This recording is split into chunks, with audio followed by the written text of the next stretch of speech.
ça fait maintenant longtemps qu'on sait que les bêta-bloquants sont efficaces et bénéfiques dans l'insuffisance cardiaque. Dans l'insuffisance cardiaque en général et dans l'insuffisance cardiaque chez les coronariens en particulier. Une des questions qui est importante ces dernières années, qui est émergente, c'est qu'est-ce qu'il faut faire avec les bêta-bloquants chez les gens qui ont eu un infarctus du myocarde et qui ont une fonction ventriculaire gauche préservée, voire complètement normale. Un premier essai scandinave l'année dernière avait suggéré que le traitement bêta-bloquant n'apportait pas de bénéfice, mais c'était un essai en ouvert avec des faibles doses de bêta-bloquants. Les résultats n'étaient pas entièrement convaincants. Un second essai français, ABIS, c'était lui poser la question de qu'est-ce qui se passe lorsqu'on arrête les bêta-bloquants chez les gens qui tolèrent bien les bêta-bloquants, et il montre que ça s'est associé, comme on pourrait s'y attendre, à une remontée de la pression artérielle et de la fréquence cardiaque, et que l'arrêt des bêta-bloquants n'est pas non inférieur à la poursuite. Bon. Alors ici à l'ESC 2025, il y a eu 2 grands essais qui ont été présentés, qui donnent des résultats diamétralement opposés. Le plus grand essai est un essai italo-espagnol, 8000 patients, bêta-bloquant versus pas de bêta-bloquant en ouvert, avec essentiellement du bisoprolol.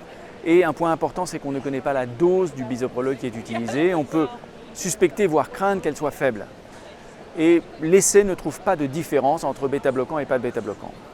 Dans le même congrès et dans le même numéro du New England Journal of Medicine, un essai scandinave, Betamide-Unblock, qui est en fait la fusion de 2 essais scandinaves, retrouve lui une réduction de 15% des événements cardiovasculaires par les bêta-bloquants, et cette fois-ci c'est du métoprolol avec une dose médiane de 50 mg par jour, donc un vrai traitement bêta-bloquant, avec une réduction des événements cardiaques très claire.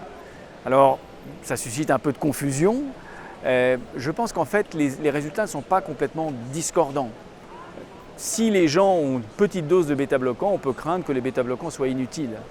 Pour que les bêta-bloquants montrent un bénéfice, il faut utiliser une dose qui bêta-bloque, et 50 mg de bisoprolol par exemple, c'est une dose qui bêta-bloque. Alors, il y a eu d'autres résultats qui ont été présentés et publiés.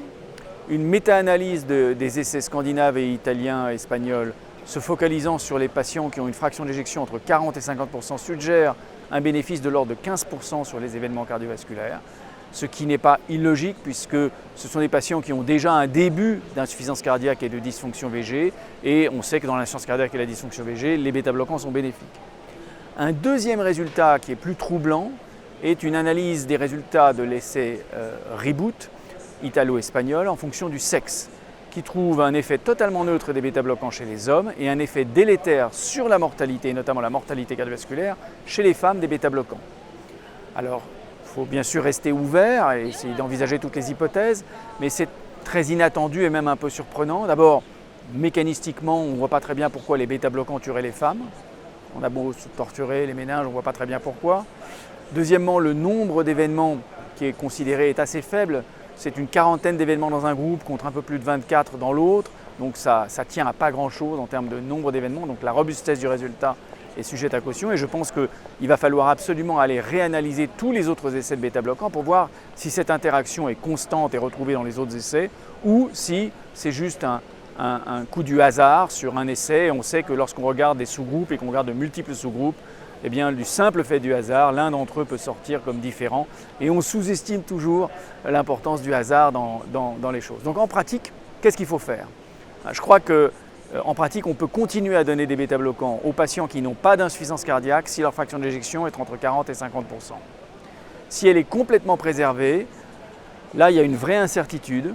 J'aurais plutôt tendance à faire confiance à l'essai qui a montré un effet, l'essai d'Unblock Betami, d'autant qu'il est concordant avec l'essai ABIS qui avait été réalisé en France, et plutôt ne pas arrêter les bêta-bloquants chez les gens qui les tolèrent.